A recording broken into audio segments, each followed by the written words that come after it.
Benarkah Allah yang disembah orang Kristen sama dengan Allah kaum pagan? Atau apakah ada perbedaan yang begitu besar sampai menentukan kepada siapa sebenarnya kita menyerahkan hidup kita? Apakah mungkin Allah Alkitab, pencipta langit dan bumi, disamakan dengan ilah-ilah pagan yang dibuat manusia? Mari bongkar kebenarannya bersama Dr. Bambang Nursena berikut ini.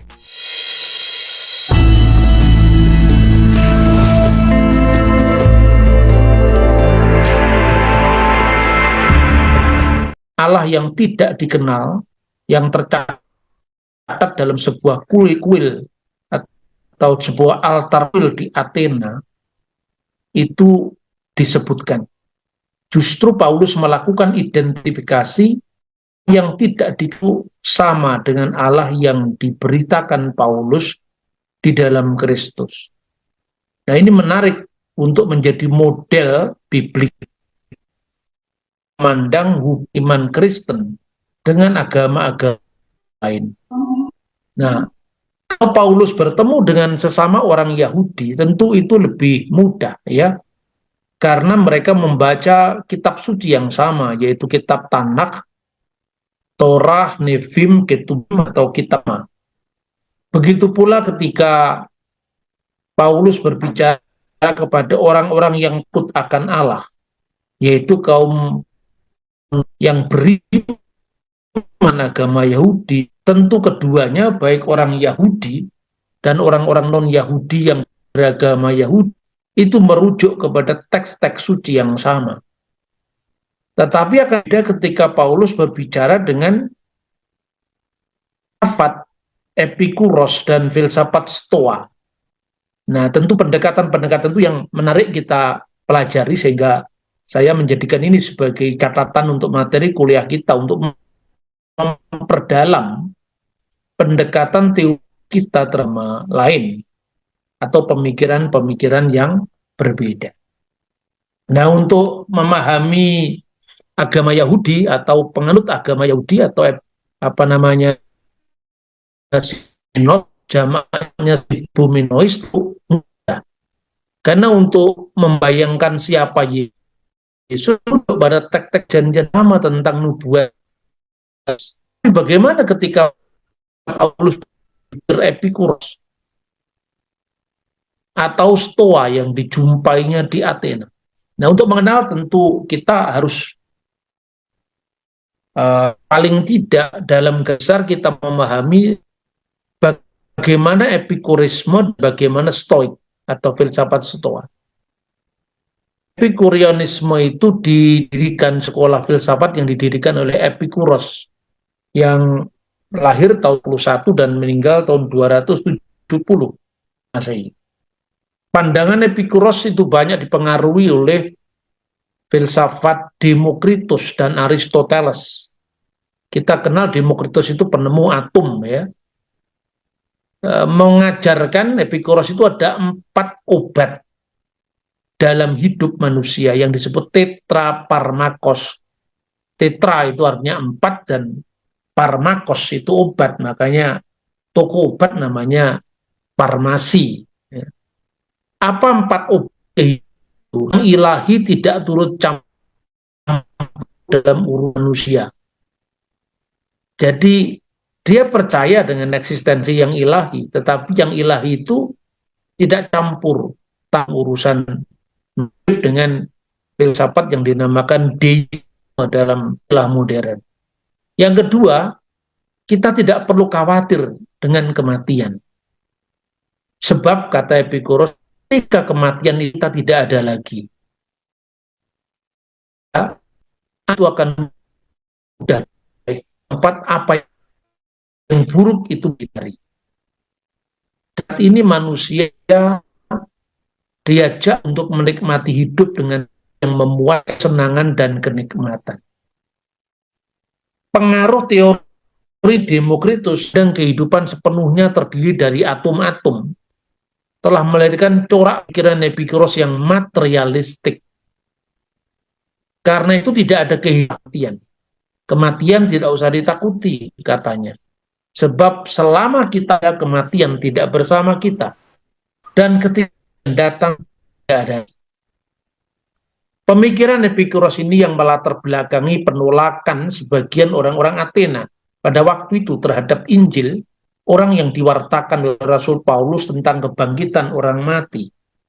Maka mereka banyak yang menolak, itu tentu berasal dari orang-orang yang berpikir dalam pemikiran Epikuros karena sangat materialistik. Maka kita sesuatu yang tidak masuk akal, mati hidup kembali, catat dalam Kisah Rasul pasal 17-18.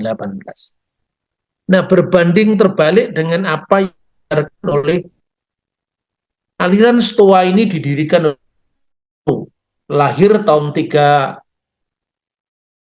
dan tahun 262 sebelum Masehi. Filsafat Stoa ini berkembang dalam 3 tahap. Yang pertama Stoa kuno yang dipelopori oleh Zeno, Kleantes, dan Chrysippos pada abad ketiga sebelum Masehi.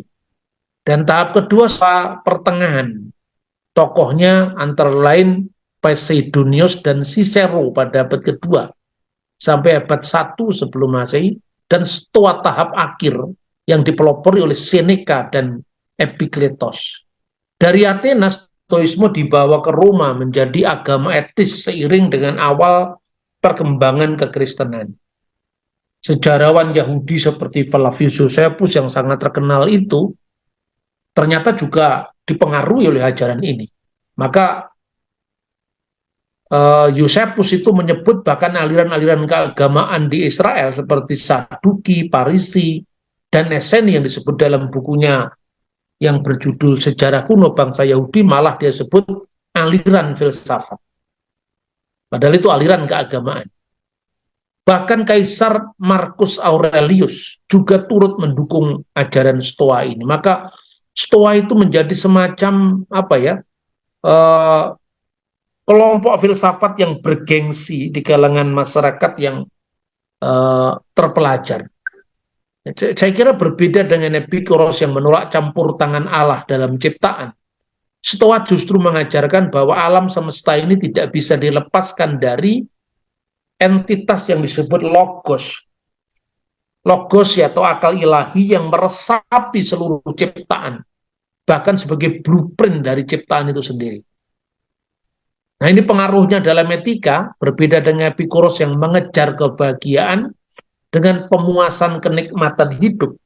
Maka Stoa mengajarkan hidup itu harus seirama, seiring, sejalan dengan logos, supaya dapat menguasai gerak perasaannya lewat ketenangan rasio. Keseimbangan batin agar tercapai pelepasan ini dilakukan dengan cara apatheia. Nah, itu artinya patos itu tanpa, karena latih diri kita ini menjadi apatis. Kata patos itu yang menjadi kata apatis dalam bahasa modern. Dengan itu kita bisa membiarkan diri kita haru. Kita tak boleh membiarkan diri kita haru oleh belas kasihan dan kedukaan. Nah, bagi kaum Stoa, moral ideal itu adalah hidup menurut ketertiban yang ada di alam semesta, keseiringan bersama sang logos. Karena kebahagiaan itulah yang terdapat dalam semesta raya, maka semesta raya sendiri bersifat absolut, deterministis. Jadi absolut yang bersifat takdir. Tak terkecuali manusia berada di dalam tatanan determinisme itu. Nah, di antara teras bertiang dan bergambar aneka warna disebut He Politike Stoa yang terletak di Agora, pasar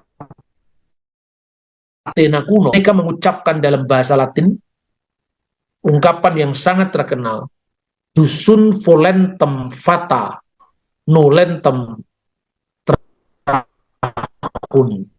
Kalau kamu setuju, takdir akan menuntunmu. Kalau kamu setuju, memaksamu.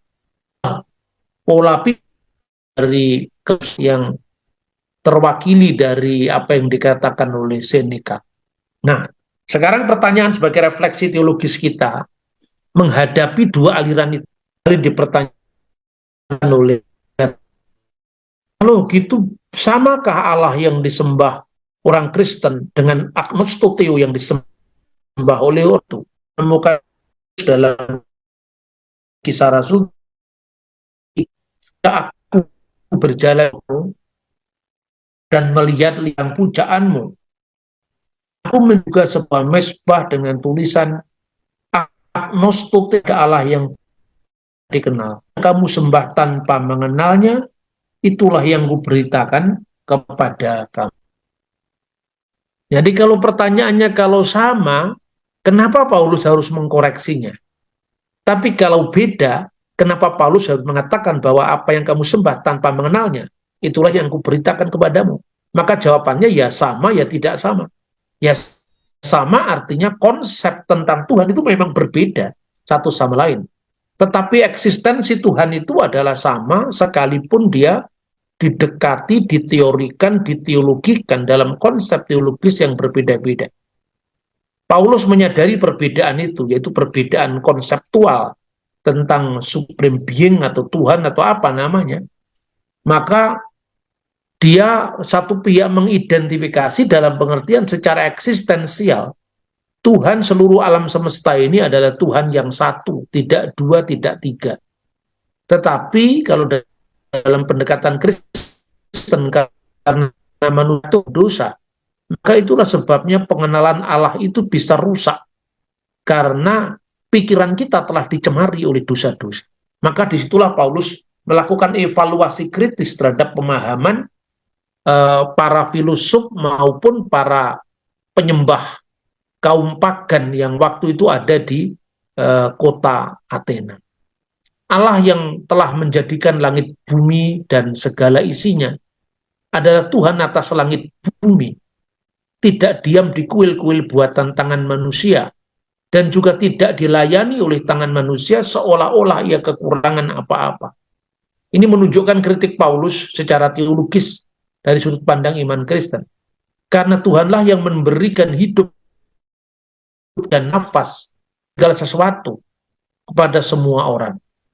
Lalu ditekankan satu prinsip, dari satu orang saja ia telah menjadikan manusia, semua bangsa, untuk mendiami seluruh muka bumi.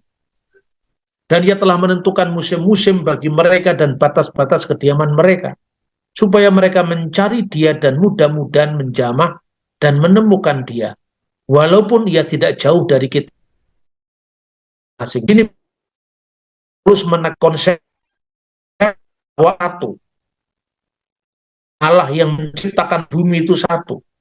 Tetapi konsepnya bisa dikritik. Allah yang satu yang menciptakan langit dan bumi itu tidak diam di kuil buatan tangan manusia seolah-olah dia kehilangan kekurangan apa-apa.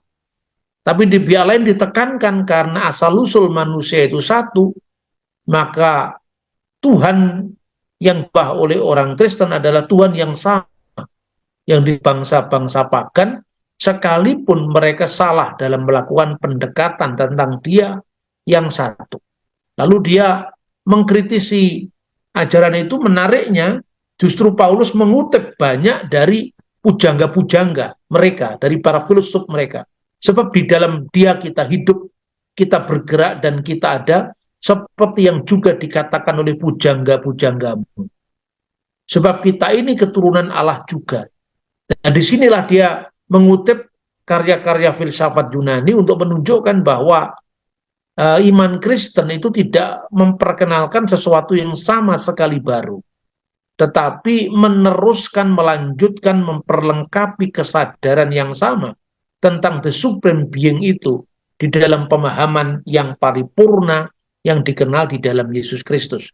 Lalu yang ketiga, karena Tuhan itu adalah prinsip hidup yang menjadi sumber segala kehidupan, maka tentu ketika orang mati dia bisa menghidupkannya. Maka dengan demikian, melalui penekanan pada prinsip kesatuan Tuhan tadi, Paulus juga menekankan karena Tuhan itu pencipta, maka dia juga bisa membangkitkan seseorang dari antara orang mati. Disitulah dia kemudian mempertahankan ajaran tentang kebangkitan Yesus dari antara orang mati. Inilah sebetulnya karya kontekstual Paulus. Bagaimana kita bisa memahami dalam konteks sejarahnya? Ketika Paulus berkhotbah seperti yang saya baca dari itu, orang Athena mengingat kisah Epimenides di nah, ketika kita bisa filosof bernama Laertius, sekalipun dia menulis setelah zaman Paulus, tetapi dia mengabadikan peristiwa kuno yang pernah melanda kota Athena, di mana saat itu Athena dilanda oleh penyakit atau wabah yang mematikan.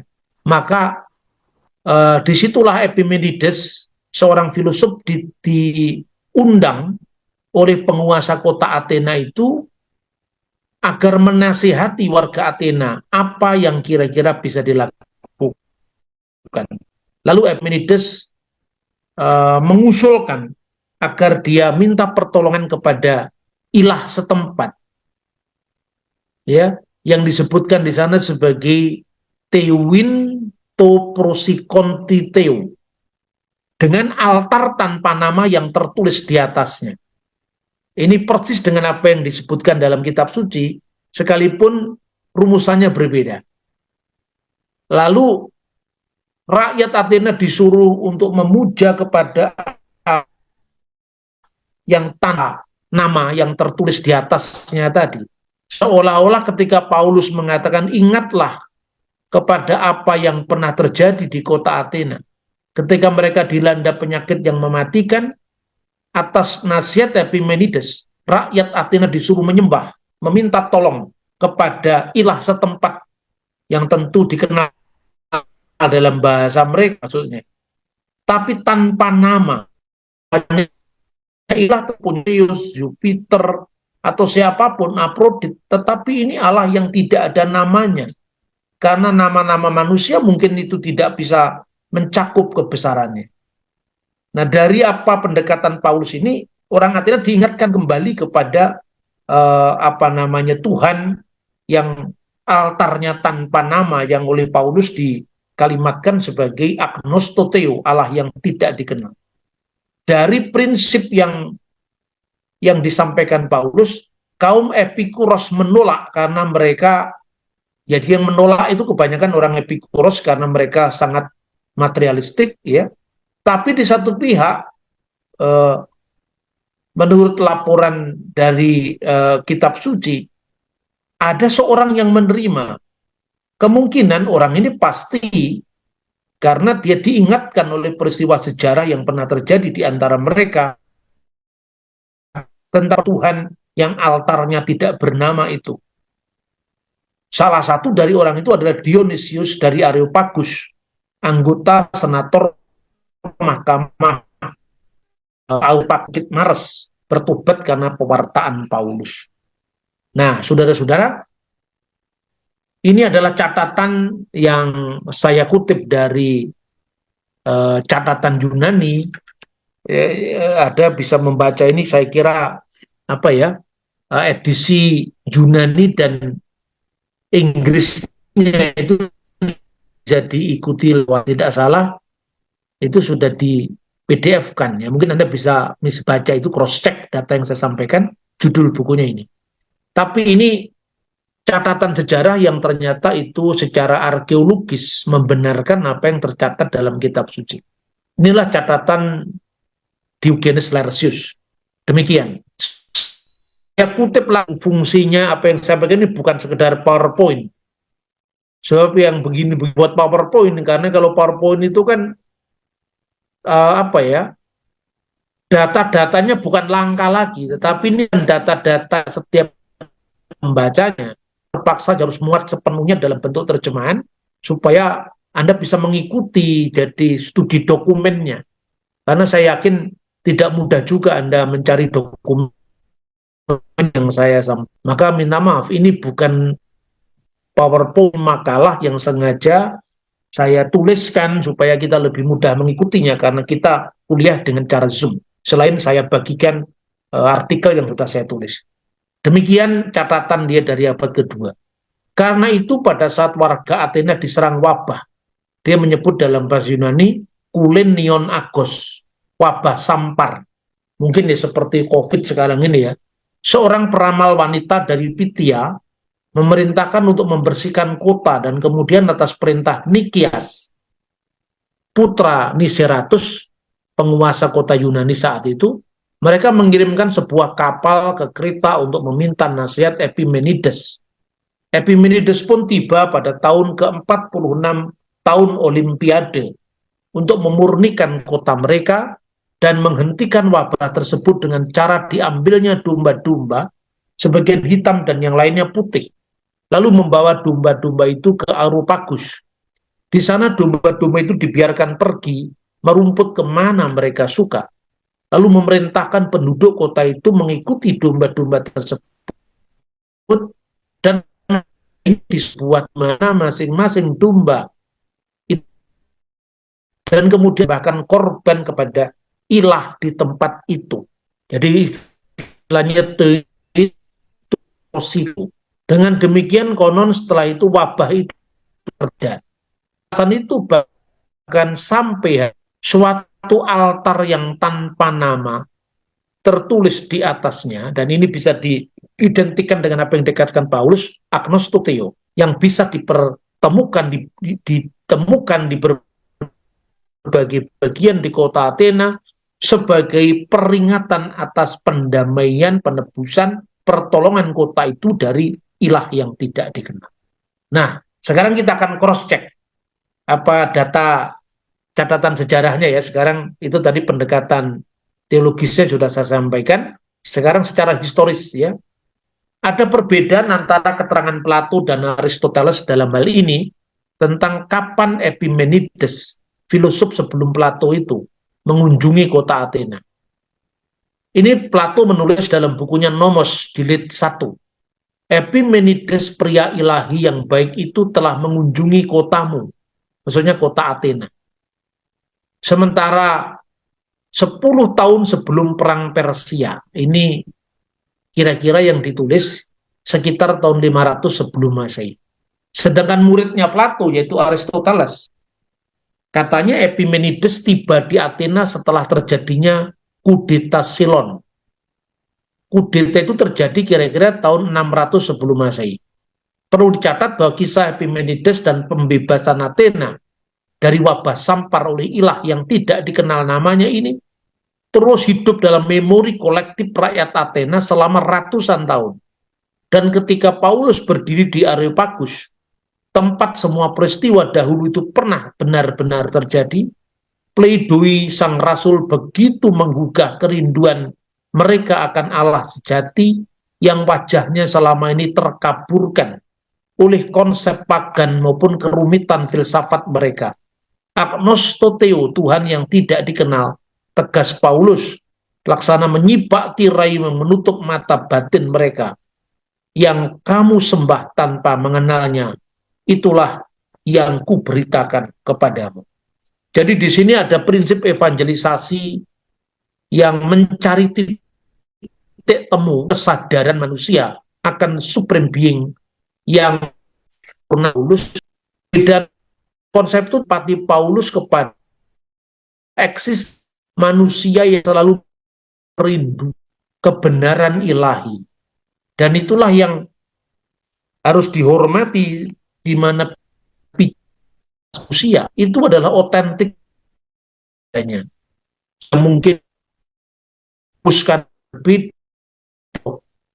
secara rumusan teologis tidak memenuhi standar ortodoksi, tetapi ketuhanan manusia untuk manusia yang mencipta semesta otentik, dan kita orang Kristen tinggal mengarahkannya siang ke matahari bersinar penuh. Tetapi kesadaran itu merupakan pijar-pijar matahari bersinar. Terakhir adalah tentang Dionysius. Seperti kaum intelektual pada masanya yang gandrung metafisika Stoa, tampaknya pergulatan spiritualitas Dionysius yang terpuaskan dalam iman kepada Kristus telah diabadikan dalam karya klasik bahasa Latin yang berjudul The Divinis Numinibus, nama-nama ilahi. Dan satunya ya, kedua buku klasik ini benar-benar memotret jelas pergumulan Athena yang terjawab tuntas dengan pledoi Rasul Paulus di Areopagus. Dan sangat kontras dengan Agnostoteo, sosok ilahi yang menyelamatkan namun diam tak menyapa, dijawab oleh Allah dalam Kristus yang mewahyukan dirinya, terungkap dalam nama-nama ilahi dan sifat-sifatnya. Buku The Mystica Theologia seolah-olah menggariskan pagar teistik. Artinya bahwa konsep Kristen itu adalah Tuhan yang pribadi, bukan Tuhan yang tak bernama, bukan Tuhan yang sesuatu, tetapi Dia. Jadi ini merupakan pagar teistik terhadap syair dua pujangga Yunani kuno yang juga dikutip oleh Paulus. Ungkapan sebab ini Tuhan Allah juga.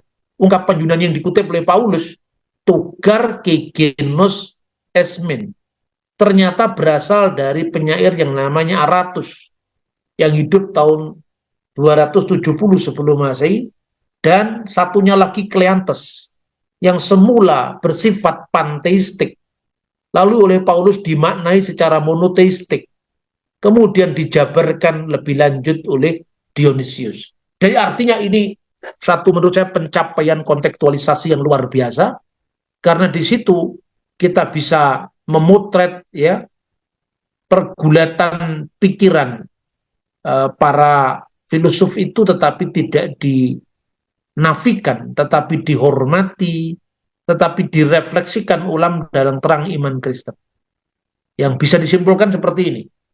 Dalam konteks iman Kristen, relasi Allah dan manusia tidak boleh dimaknai lebur tanpa sisa dalam zat ilahi, seperti ajaran panteisme, melainkan suatu kemanunggalan karib, kemanunggalan akrab antara aku dan engkau, hubungan Tuhan.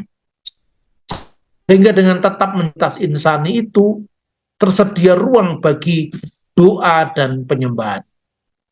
Tanggung jawab etis yang menuntut pertobatan. Kisah Rasul 17 ayat 30. Dan menantikan penghakiman. Kisah Rasul 17 ayat 33. Sebab kalau Tuhan dan manusia itu lebur tanpa dualitas, di mana letak penyembahan? Di mana letak tanggung jawab etis dari aku kepada engkau?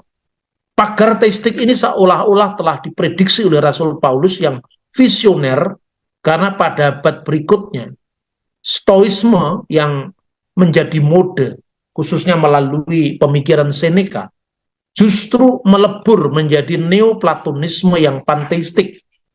Sedangkan arwah Epikuros, dalam tanda kutip ya, yang kembali gentayangan pada abad modern dalam wujud materialisme, bahkan ateisme modern. Rasul Paulus dari Tarsus maupun Santo Dionysius dari Areopagus akhirnya menjadi martir karena imannya.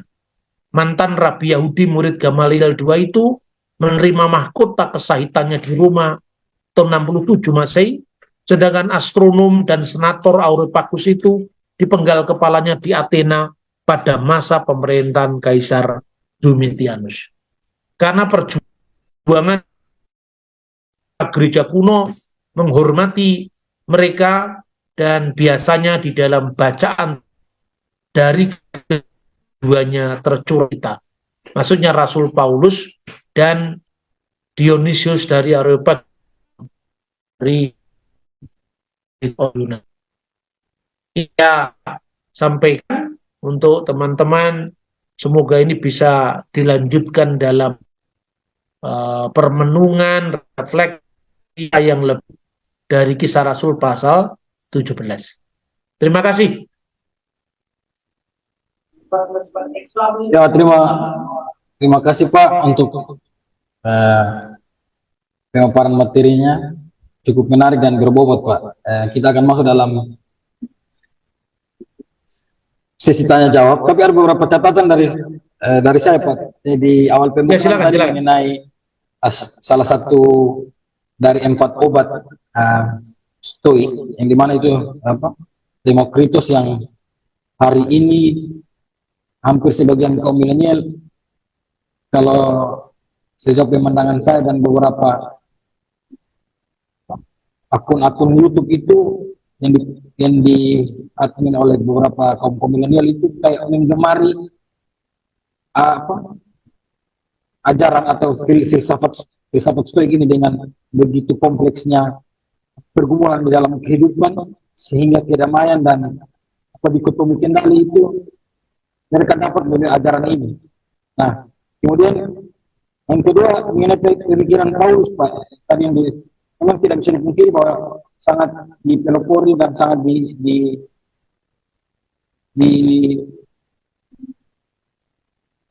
Paulus juga menganut pengaruh filsafat ini dari filsafat Stoik dan misalnya aliran filsafat pada waktu itu. Nah, apakah betul, Pak, di beberapa media, di beberapa artikel dan sumber-sumber yang lain itu Paulus itu juga pernah dibawa ke Areopagus itu, Pak, untuk bagaimana ditinjau pemikirannya, yang entah itu saya belum ketahui, entah itu karena dianggap menentang atau mungkin karena pengaruh teologi pada waktu itu, sehingga Paulus itu ada beberapa sumber yang mengatakan bahwa Paulus pernah dibawa di Areopagus itu. Itu mungkin beberapa pertanyaan dari saya. Iya, suaranya terakhir menghilang. Ya, Pak, benar, Pak. Iya, sekarang udah dengar. Ya. Yang pertanyaan terakhir tentang pemikiran Paulus, Pak, yang mungkin mempengaruhi pada kanonisasi atau seperti apa, tapi beberapa sumber itu mencatat bahwa Paulus pernah dibawa ke Areopagus untuk ditinjau pola pikirannya. Itu karena pengaruh acaranya pada waktu itu, mungkin hal-hal yang lain. Saya coba bilang, Iya, karena berpengaruh pada waktu itu. Terima kasih. oke. Saya jawab ya. Ya, Areopagus saat itu menjadi tempat pengadilan bagi penduduk kota itu apabila dianggap mereka itu bertentangan dengan konsensus umum dari masyarakat Athena waktu itu. Tapi justru apa yang disampaikan Paulus, karena Paulus itu mungkin dianggap menciptakan apa ya, keonaran karena mengganggu kemapanan. Karena masyarakat Yunani waktu itu yang namanya agora atau pasar itu tempat mereka ngumpul, mungkin sekarang menjadi tempat ruang diskusi yang terbuka. Jadi mereka dari berbagai macam aliran filsafat bisa saling berdiskusi.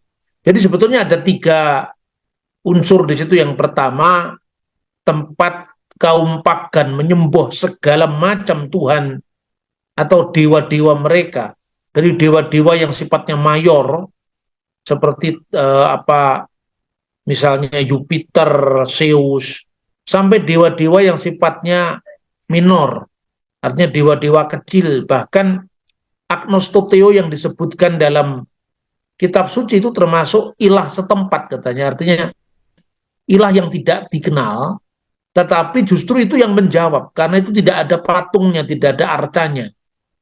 Jadi kemungkinan kalau kita baca teks dari Dionysius Laertius tadi, ketika penguasa Athena itu meminta nasihat kepada paranormal wanita tadi, kan diusulkan untuk memanggil filosof yang namanya Epimenides.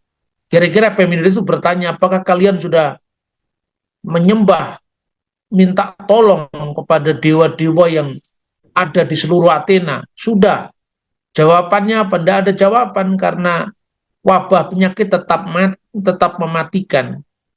Kalau gitu besok kumpulkan domba-domba yang terbaik yang biasanya kamu korbankan pada para dewa itu. Biarlah domba-domba itu menjadi tanda jawaban atas Tuhan yang tidak dikenal. Kalau semua dewa-dewa yang sangat banyak ini tidak bisa menjawab, berarti logikanya secara filsafat ya, ada satu dewa di atas segala dewa, atau ilah di atas segala ilah, yang bisa menjawab doa-doa kita.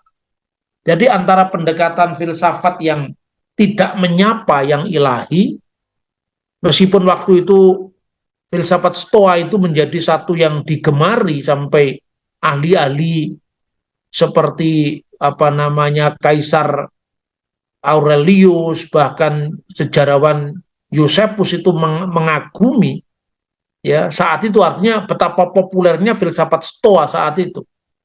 Tetapi toh manusia itu ketika berhadapan dengan problematika hidup sehari-hari, dia terhempas pada kenyataan yang tidak bisa dijawabnya. Dan ketika itulah maka Paulus ketika dia seperti ditanya, apa yang kamu lakukan? Kamu mengabarkan sesuatu yang tidak masuk akal bagi kami.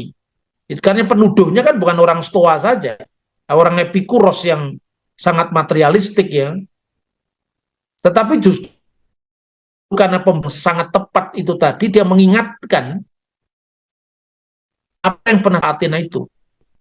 Maka Dionysius yang belakang filsafat Stoa itu justru menerima pekabaran dari Paulus. Dan Paulus dibebaskan karena tidak kalau kiranya melanggar Athena. Silakan kalau dibuka jawab ya. Ya Pak, artinya dalam artian bahwa Paulus tidak terlepas dari aliran filsafat pada waktu itu. Nah itu yang Iya, Paulus tentu dia ahli dalam soal itu. iya. Dia tidak memahami perkembangan agama Yahudi di kalangan kaum diaspora, tapi dia juga sangat akrab dengan tulisan-tulisan para. Terbukti dia mengutip syairnya Kleantes tadi, yang disebut Pujanggamu, itu kan sebetulnya penyair dari kalangan Yunani yang dikutip oleh Rasul Paulus. Pendekatan Paulus yang bisa direnungkan, tahu bahwa tentang, tapi Paulus coba jika dia justru dalam Kisah Rasul 12:1 itu Allah menciptakan manusia ya itu satu saja, dari satu orang saja. Di situ kan ada konsep penciptaan. Penciptaan itu bukan teisme ya. Jadi dari satu orang saja ia telah menjadikan semua bangsa manusia untuk bumi, menentukan musim bagi mereka di batas-batas kediaman mereka, supaya mereka mencari Dia dan mudah-mudahan menjamah dan menemukan Dia, walaupun Ia tidak jauh dari kita masing-masing. Ini kan jelas melawan panteisme. Tetapi Paulus mengutip syair panteistik itu dengan mengatakan, sebab kita ini dari keturunan Allah juga, tapi bukan keturunan Allah dalam pengertian satu hakikat, satu zat, sekalipun itu ditulis oleh pujangga-pujanggamu. Kemudian Paulus memperbaiki pola, karena kita keturunan Allah. Coba kita pikir bahwa keadaan ilahi sama dengan emas atau perak atau batu ciptaan atau keahlian manusia. Ini kan menunjukkan bahwa Paulus mengkritisi teks itu, mengkritisi pandang alam sama dengan Tuhan, Tuhan sama dengan alam. Yang ditekankan Paulus pertama, Tuhan kan, berat primanya Tuhan dong, karena Tuhan yang menjadikan. Kedua, kita tidak boleh berpikir bahwa keadaan ilahi sama dengan benda-benda, sama dengan emas, sama dengan perak, sama dengan batu, atau ciptaan kesenian manusia. Ya, mengatakan dengan tidak memandang lagi zaman kebodohan, Allah memberitahukan ke manusia, di situ ada etika yang harus ditegakkan. Manusia ciptaan yang diadili berdasarkan perbuatan, dan Tuhanlah yang menetapkan pengadilan pada akhirnya melalui Kristus, membangkitkan dia dari orang mati. Paulus menekankan yang panteistik, sifat memandang perbedaan antara Allah dan manusia, menekankan konsep kreatio nihilo, dari tidak ada menjadi ada. Lalu yang kedua, mengingat agar kita tidak menyamakan keadaan ilahi dengan benda-benda, termasuk dengan alam semesta. Dan yang ketiga, menekankan tanggung jawab yang dibangun di atas perbedaan antara Allah dan manusia. Ya, itu ya, saya kira pertanyaan yang baik. Benarkah Allah yang disembah Kristen sama dengan Allah kaum pagan? Bayangkan sejenak sebuah pertanyaan yang sering muncul di zaman modern ini. Apakah Allah yang disembah orang Kristen sebenarnya sama saja dengan ilah-ilah pagan kuno? Bukankah semua ilah pada akhirnya serupa? Pertanyaan ini terdengar sederhana, namun di baliknya ada sejarah, teologi, dan kebenaran yang sangat besar yang perlu dibongkar. Hari ini kita akan masuk lebih dalam, tenang, sistematis, dan berdasarkan sudut pandang iman Kristen untuk menjawab pertanyaan besar ini. Mengapa pertanyaan ini penting? Di dunia yang penuh relativisme, banyak orang berkata, semua Allah itu sama, semua jalan menuju hal yang sama. Tapi benarkah begitu? Jika seorang Kristen percaya kepada Allah yang hidup, pencipta langit dan bumi, pribadi yang menyatakan dirinya dalam sejarah, maka pertanyaan ini bukan sekadar perbandingan teologi, tetapi menyangkut identitas iman itu sendiri. Jika Allah Kristen sama dengan Allah pagan, maka iman Kristen tidak memiliki keunikan. Tetapi jika berbeda, maka kita harus memahami apa yang membuat Allah Kristen begitu unik. Apa itu ilah pagan? Sebelum menjawab, kita perlu memahami apa yang dimaksud dengan pagan. Dalam sejarah kuno, kaum pagan adalah mereka yang menyembah banyak dewa. Dewa gunung, dewa badai, dewa kesuburan, dewa perang, dewa matahari, dewa petir, dan seterusnya. Ciri khas ilah-ilah pagan diciptakan oleh imajinasi manusia, terbatas pada wilayah tertentu, dewa gunung tertentu, sungai tertentu, kota tertentu. Memiliki kelemahan, iri, marah, gagal, bahkan bisa mati. Tidak moral secara absolut, bisa berbuat jahat dan baik sesuka hati. Tidak pernah menyatakan diri dalam sejarah secara konsisten. Dengan kata lain, dewa-dewa pagan adalah proyeksi manusia, bukan pencipta manusia. Siapakah Allah dalam kekristenan? Dalam iman Kristen, Allah digambarkan sangat berbeda. Satu-satunya Allah yang esa, bukan banyak, bukan bersaing, tidak bergantung pada alam. Pencipta yang tidak diciptakan, awal dan akhir segala sesuatu. Kudus dan moral secara absolut, kekudusannya menjadi standar kebenaran.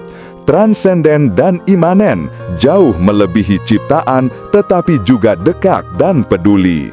Menyatakan diri melalui sejarah, berbicara melalui para nabi, dan terutama melalui Yesus Kristus. Tidak terbatas ruang dan waktu, tidak hanya Tuhan bagi satu bangsa, tetapi seluruh dunia.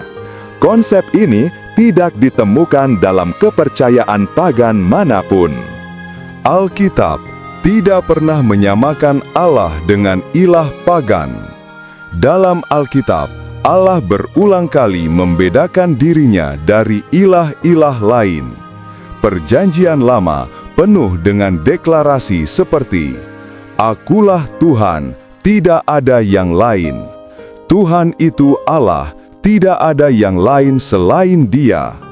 Berhala-berhala itu tidak dapat berbicara, tidak dapat mendengar, tidak dapat bertindak. Poinnya jelas, Allah Alkitab bukan produk manusia, bukan dewa lokal, bukan dewa buatan, dan tidak setara dengan ilah pagan. Apakah ada kemiripan nama, simbol, atau cerita? Banyak orang modern mencoba menghubungkan Allah Kristen dengan dewa-dewa pagan hanya karena ada kesamaan kata, simbol, atau cerita. Tetapi kesamaan simbol tidak berarti kesamaan identitas. Sebagai analogi, dua negara bisa punya bendera merah, tapi bukan berarti mereka negara yang sama. Dalam teologi Kristen, identitas Allah ditentukan oleh karakternya, penyataan dirinya, dan hubungannya dengan umat manusia, bukan oleh nama atau simbol yang kebetulan mirip dengan budaya lain. Keunikan Allah Kristen yang tidak ada di paganisme. Ada beberapa hal yang secara mendasar memisahkan Allah Kristen dari semua konsep dewa pagan. 1. Monoteisme murni. Pagan, banyak dewa. Kristen, satu Allah yang kekal. 2. Moralitas absolut. Pagan, dewa bisa melakukan kejahatan. Kristen, Allah adalah sumber kebenaran. 3. Pencipta versus ciptaan. Pagan, dewa-dewa lahir, berubah, mati. Kristen, Allah menciptakan segala sesuatu. 4. Allah yang mendekat kepada manusia. Pagan, manusia berusaha naik kepada dewa. Kristen, Allah turun menjumpai manusia melalui Yesus. 5. Allah yang memiliki rencana keselamatan. Pagan, ritual untuk menyenangkan dewa. Kristen, Allah memulihkan manusia melalui kasih dan pengorbanan. Ini bukan hanya perbedaan kecil, ini perbedaan fundamental, seakan membandingkan cahaya dengan bayangan. Mengapa masih banyak yang menyamakan? Ada beberapa alasan. Ketidaktahuan sejarah. Banyak orang belum mempelajari perbedaan antara iman Kristen dan paganisme. Kesalahpahaman modern. Di era semua sama, orang sulit menerima keunikan iman tertentu. Tesis-tesis populer yang tidak berdasar. Beberapa teori internet mencoba menyamakan Allah Kristen dengan dewa pagan, padahal tidak memiliki dasar akademik. Keinginan menyederhanakan agama. Lebih mudah mengatakan semua sama daripada menggali kebenaran. Namun, kebenaran berdiri sendiri, bahkan jika banyak yang tidak menyadarinya. Keunikan Allah Kristen yang tidak ada di paganisme. Ada beberapa hal yang secara mendasar memisahkan Allah Kristen dari semua konsep dewa pagan. 1. Monoteisme murni. Pagan, banyak dewa. Kristen, satu Allah yang kekal. 2. Moralitas absolut. Pagan, dewa bisa melakukan kejahatan. Kristen, Allah adalah sumber kebenaran. 3. Pencipta versus ciptaan.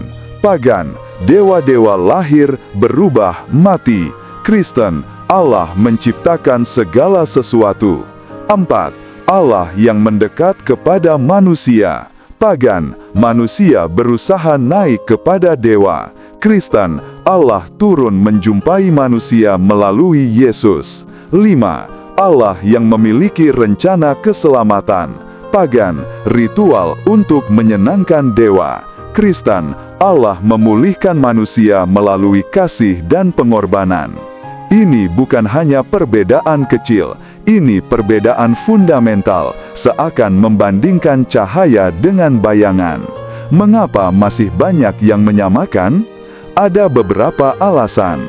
Ketidaktahuan sejarah. Banyak orang belum mempelajari perbedaan antara iman Kristen dan paganisme.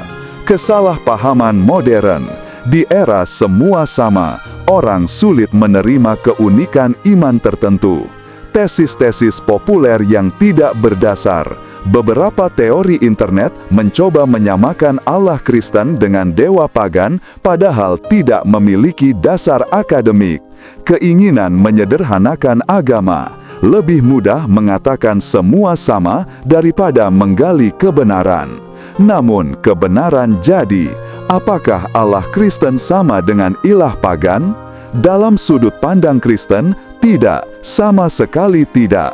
Perbedaan keduanya bukan hanya soal nama, melainkan sifat, karakter, moralitas, kuasa, eksistensi, dan penyataan diri.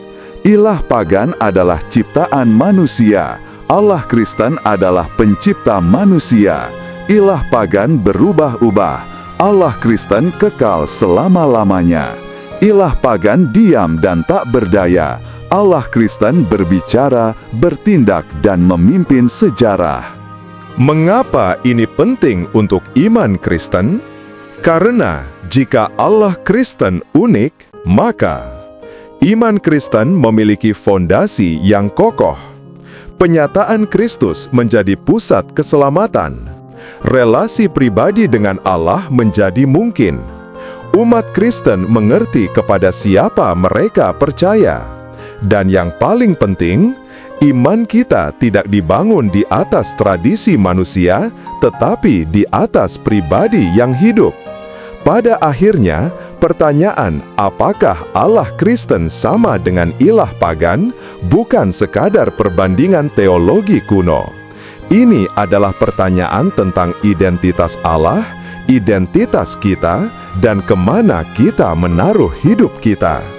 Jika Allah Alkitab benar-benar unik dan iman Kristen percaya Dia demikian, maka tidak ada alasan untuk menyamakannya dengan ilah-ilah yang diciptakan oleh manusia. Allah yang disembah dalam kekristenan adalah Allah yang hidup, yang menyatakan dirinya, yang memanggil umatnya, yang mengenal kita secara pribadi, dan yang mengundang kita untuk mengenalnya lebih dalam.